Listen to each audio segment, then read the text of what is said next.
নাসার একটা মিশনে ৬ জন মানুষকে মঙ্গল গ্রহে পাঠানো হয়। আর সেখানেই তারা সবাই একটা প্রাকৃতিক বিপর্যয়ের কবলে পড়ে।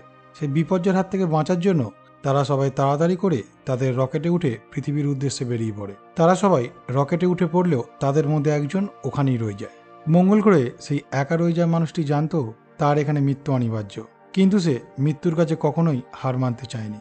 সে প্রতিনিয়ত তার বুদ্ধি আর সাহসের কাছে মৃত্যুকে হার মানিয়েছে। 2015 সালে এই রকমই একটি মুভির গল্প নিয়ে আজ আমি হাজির হয়ে গেছি আপনাদের সামনে। গল্পটির নাম দ্য মার্সিয়ান।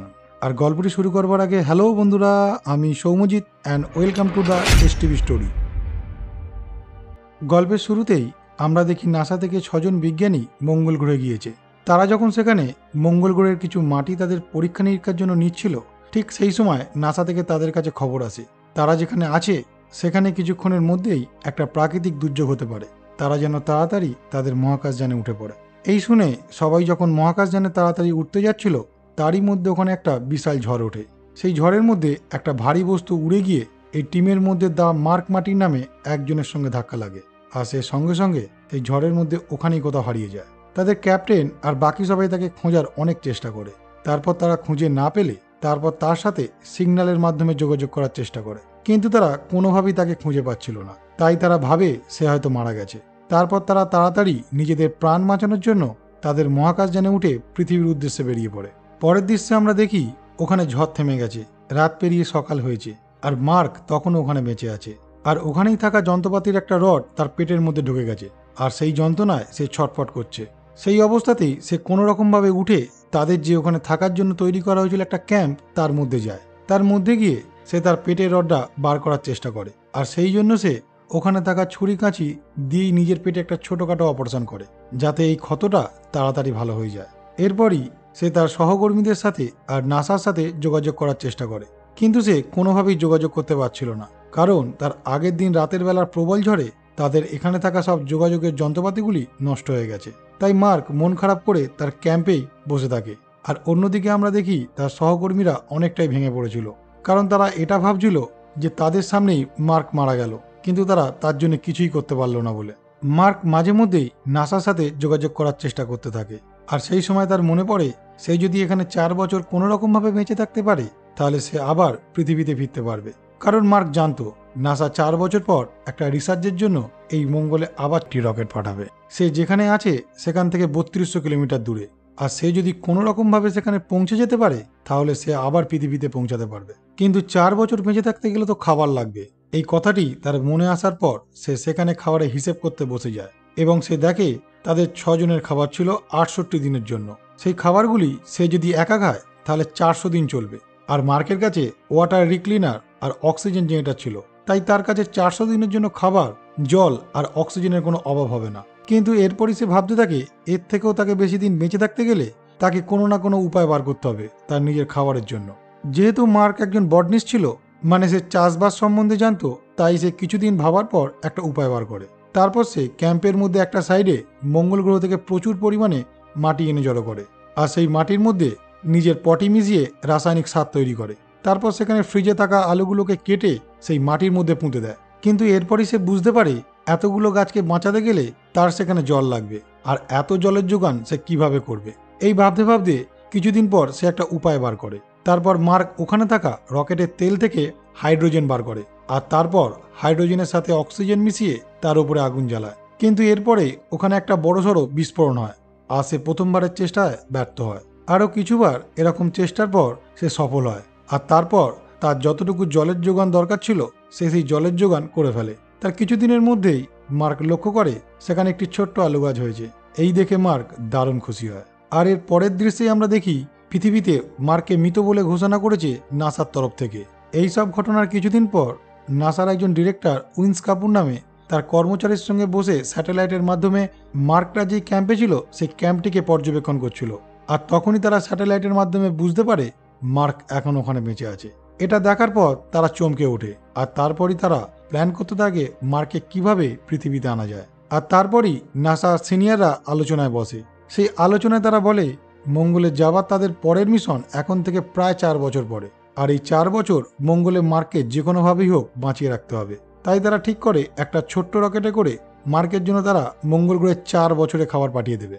আর এর ঠিক পরের আলোচনাতেই আমরা জানতে পারি যে রকেটটা করে খাবার পাঠানো হবে সেই রকেটটা বানাতেই নাসার 3 মাস টাইম লাগবে, আর মঙ্গল গ্রহে পাঠাতে 9 মাস টাইম লাগবে। মানে যত কমই হোক না কেন 1 বছর টাইম লেগেই যাবে। আর অন্যদিকে আমরা দেখতে পাই মার্ক মঙ্গল গ্রহে যে আলু গাছগুলো চাষ করেছিল সেই আলু গাছগুলোতে 48 দিন পর অনেক আলু হয়েছে। এই দেখে মার্ক বেশ খুশি হয়, কিন্তু এই খুশির মাঝেও তার চোখে মুখে টেনশন কাজ করছিল, কারণ সে এখনো পর্যন্ত নাসার সঙ্গে যোগাযোগ করে উঠতে পারেনি বলে। এর ঠিক কিছুদিন পর মার্ক ওখানে একটা স্যাটেলাইট মেশিন খুঁজে পায় যার নাম পাথফাইন্ডার। এই পাথফাইন্ডার মেশিনটিকে 1947 সালে মঙ্গল গ্রহে কিছু ছবি সংগ্রহের জন্য পাঠানো হয়েছিল, কিন্তু সেই সময় কোনো না কোনো যান্ত্রিক প্রবলেমে এই মেশিনটি আর কাজ করে না।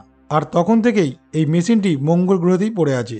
এই মেশিনটিকে খুঁজে পাবার পর মার্ক কোনো রকমভাবে মেশিনটিকে সারিয়ে তোলে। স্যাটেলাইটের মাধ্যমে নাসা থেকে সবসময় মার্ককে ফলো করা হচ্ছিল, আর তারা তখনই বুঝতে পারে মার্ক সেই পাথফাইন্ডারের মাধ্যমে নাসার সাথে যোগাযোগ করার চেষ্টা করছে।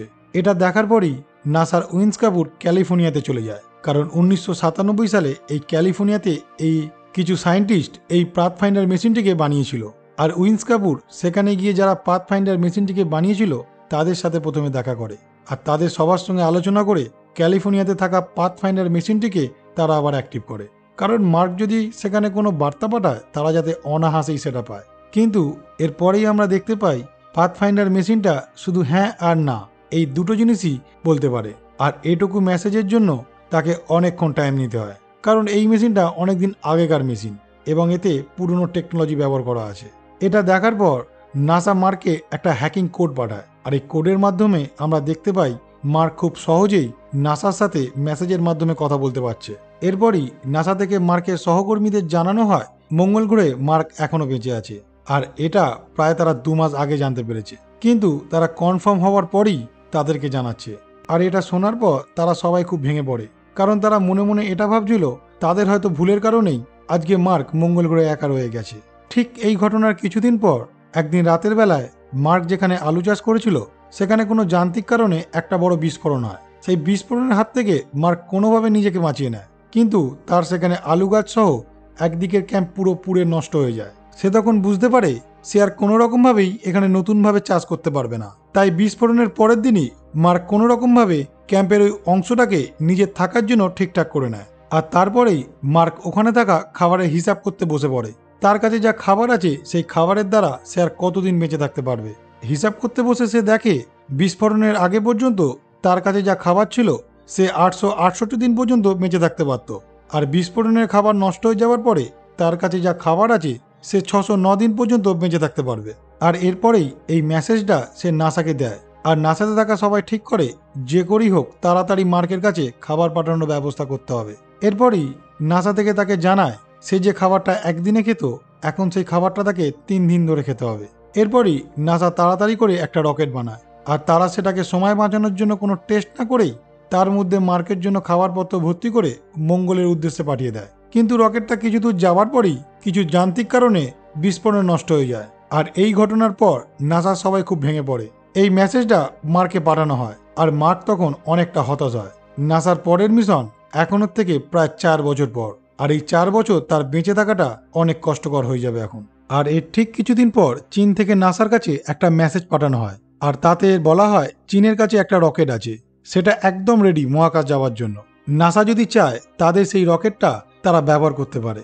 আর এই মেসেজটা পাওয়ার পরই মার্কে বাঁচানোর জন্য তারা আরও একটা নতুন আলোর সন্ধান পায়।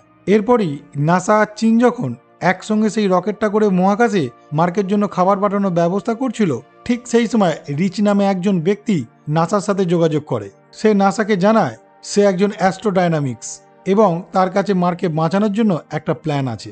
সেই প্ল্যানটার সাহায্যে সহজেই তারা 4 বছরের জায়গায় 561 দিনের মাথাতে মার্ককে পৃথিবীতে ফিরিয়ে আনতে পারবে। তার কাছে প্ল্যানটা জানতে চাওয়াতে সে তখন তাদের জানায় মার্কের সহকর্মীরা যেটা করে পৃথিবীতে ফিরছে সেটার নাম হল হারমিস। হারমিস এই পৃথিবীতে আসার জন্য তার গতি অনেকটাই কম করেছে, আর এই গতি কমের জন্য হারমিসের পৃথিবীতে আসতে টাইম লাগবে প্রায় 1 মাস।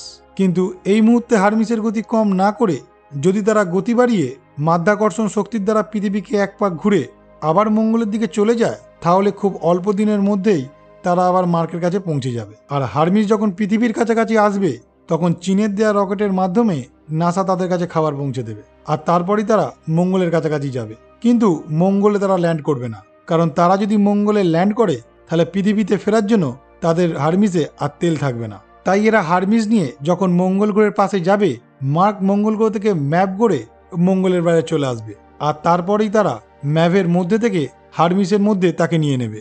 আসলে ম্যাপ হলো একটা ছোট্ট রকেট যা মঙ্গল গ্রহের মাধ্যাকর্ষণ শক্তি ভেদ করে মহাকাশে আসার জন্য ব্যবহার করা হয়। আর এই রকেটটি নাসা তাদের পরের মিশনের জন্য আগে থেকেই মঙ্গল গ্রহে রেখে দিয়েছিল। রিচের মুখ থেকে এই প্ল্যানটা শোনার পর নাসার কেউই রাজি হতে চায় না, কারণ এই প্ল্যানটা যদি কোনো রকমভাবে একটু ভুল হয় তাহলে মার্কের সঙ্গে এই বাকি 5 জনেরও মৃত্যু হতে পারে। এবং নাসার তরফ থেকে সবাইকে জানানো হয় এই নতুন প্ল্যানটা কেউ যেন মার্কের সহকর্মীদের না দেয়। কিন্তু তাদেরই মধ্যে একজন লুকিয়ে এই খবরটা মার্কের সহকর্মীদের দিয়ে দেয়, আর এই প্ল্যানটা তারা শোনার পর সবাই রাজি হয়ে যায়। তারা ঠিক করে তারা এইভাবেই মার্ককে ফিরিয়ে আনবে, এবং তারা তাদের বাড়ির সবাইকে ফোন এবং ভিডিও কলের মাধ্যমে জানিয়ে দেয় তাদের পৃথিবীতে ফিরতে এখনো 500 দিনের ওপর টাইম লাগবে। আর এরপরেই তারা নাসাকে কিছু না জানিয়ে হারমিসের দিক পরিবর্তন করে মঙ্গলের দিকে যেতে শুরু করে। স্যাটেলাইটের মাধ্যমে নাসা এই ব্যাপারটা লক্ষ্য করে এবং তারা বুঝতে পারে তারা মার্ককে বাঁচানোর জন্য আবার মঙ্গলে যাচ্ছে। আর সেই জন্যই হারমিস পৃথিবীর কাছাকাছি আসার পর চীনের দেয়া রকেটের সাহায্যে নাসা হারমিসে খাবার পাঠিয়ে দেয়। তারপর তারা খাবারগুলোকে নিয়ে আবার মঙ্গলের দিকে চলে যায়। আর এর পরের দৃশ্যে আমরা দেখতে পাই প্রায় 7 মাস কেটে গেছে। সেখানে পরিমাণ মতো না খেতে পেয়ে মার্কের চেহারাও কিছুটা ভেঙে গেছে। আর তারপরেই আমরা দেখি মার্ক সেখানে ক্যাম্প ছেড়ে নাসার পরবর্তী মিশনের দিকে যেতে শুরু করেছে, এবং সেই জায়গাটা যেতে মার্কের প্রায় অনেক দিন টাইম লেগে যাবে, কারণ তার কাছে যে গাড়িটি ছিল সেটা প্রায় প্রতিদিন 70 কিলোমিটার যেতে পারত। আর তারপর সোলার প্যানেলগুলোকে খুলে 13 ঘন্টা চার্জ করতে হতো, আর তারপরেই সে আবার যেতে পারত। এভাবেই অনেকগুলো দিন পর সে নাসার পরবর্তী মিশনের গন্তব্যস্থলে পৌঁছে যায়। সেখানে যাবার পর সে ম্যাপ নামক ছোট্ট রকেটটিকে দেখতে পায়, এবং সে সেই রকেটটার একটা ছোট্ট প্রবলেম বুঝতে পারে। সে দেখে রকেটটা অত্যাধিক ভারীর জন্য উঠতে পারছে না। তারপর সে ঠিক করে রকেটে থাকা অদরকারি জিনিসপত্রগুলোকে বাদ দিতে হবে, আর তারপরেই সে রকেটে থাকা অদরকারি জিনিসপত্রগুলোকে বাদ দিতে শুরু করে, যেমন জানালা, দরজা, এক্সট্রা চেয়ার, কন্ট্রোলার, এমনকি রকেটের সামনের দিকের মুখের কিছুটা অংশ তাকে খুলে ফেলে দিতে হয়, কারণ রকেটের মুখটার ওজনই ছিল প্রায় 400 কেজি। এরপর সে জানতে পারে সে রকেটের কন্ট্রোলার যেহেতু বাদ দিয়ে দিয়েছে, তাই সে রকেটটা আর নিজে চালাতে পারবে না। হারমিসের মধ্যে থেকে তার একজন সহকর্মী স্যাটেলাইটের মাধ্যমে এখন ম্যাপটিকে কন্ট্রোল করবে। এরপর মার্ককে আনার দিন চলে আসে। তারপর আমরা দেখি মার্ক সেই ছোট্ট রকেটটি করে মঙ্গল থেকে মহাকাশে আসার উদ্দেশ্যে বেরিয়ে পড়ে। মহাকাশে আসার পর হারমিস থেকে সহকর্মীরা বুঝতে পারে তাদের থেকে মার্কের রকেটের স্পিড অনেক কম। মার্কে তাদের কাছে আনতে গেলে তাদের হারমিসের স্পিডও কম করতে হবে। তাই তাদের ক্যাপ্টেন ঠিক করে হারমিসের মধ্যে একটা ছোট্ট বিস্ফোরণ করবে, আর তাহলেই হারমিসের স্পিড কিছুটা কমে যাবে।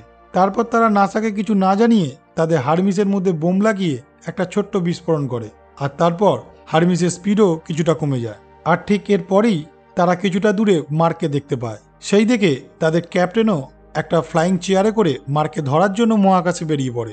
কিছু দূর যাবার পর ক্যাপ্টেন খেয়াল করে তার চেয়ারের সঙ্গে থাকা দড়িটা শেষ হয়ে গেছে, তাই আর সে বেশি দূর এগোতে পারবে না। আর এই বিষয়টা মার্ক দূর থেকে লক্ষ্য করছিল। দূর থেকে এইসব দেখার পর মার্ক সিদ্ধান্ত নেয় তাকে যে করেই হোক তাদের ক্যাপ্টেনের কাছে আসতে হবে, তা না হলে সে হয়তো এই মহাকাশের মধ্যেই কোথাও হারিয়ে যাবে। আর এইসব ভাবার পরই মার্ক তার হাতের দিকে শুটের একটা ছোট্ট জায়গা ফুটো করে দেয়। সেখান থেকে বেরোনো হাওয়ার ফোর্সের সাহায্যে মার্ক উড়তে উড়তে তার ক্যাপ্টেনের কাছে পৌঁছে যায়। আর ঠিক সেই সময় সে ক্যাপ্টেনের হাতটা ধরতে যাবে, সে হাওয়ার গতির জন্য অন্যদিকে চলে যাচ্ছিল। আর ঠিক সেই সময় মার্ক সেখানে চেয়ারের সঙ্গে থাকা দড়িটাকে কোনো রকমভাবে ধরে ফেলে, আর তারপর সে ক্যাপ্টেনের কাছে চলে আসে। আর এরপরেই ক্যাপ্টেন তাকে নিয়ে তাদের মহাকাশযানে ফিরে আসে, এবং অনেক দিন বাদে সবার অনেক চেষ্টার পর মার্ক জীবিত অবস্থায় আবার তার সহকর্মীদের কাছে ফিরে আসে। এই খবরটা পাওয়ার পর নাসা আর চীনের পাশাপাশি পৃথিবীর সবাই আনন্দে মেতে ওঠে। এর পরের দৃশ্যে আমরা দেখতে পাই মার্ক এখনও নাসাতেই কর্মরত রয়েছে, এবং সে এখন নতুন জুনিয়র সায়েন্টিস্টদের কঠিন পরিস্থিতিতে কিভাবে সার্ভাইভ করতে হয় সেটা ট্রেনিং দেয়। সে তাদের সাথে তার নিজের মঙ্গল গ্রহে কাটানোর অভিজ্ঞতাগুলো শেয়ার করে, আর তাদের মঙ্গল গ্রহে কিভাবে সার্ভাইভ করতে হয় সেটাও জানায়। আর এখানেই এই মুভিটি শেষ হয়।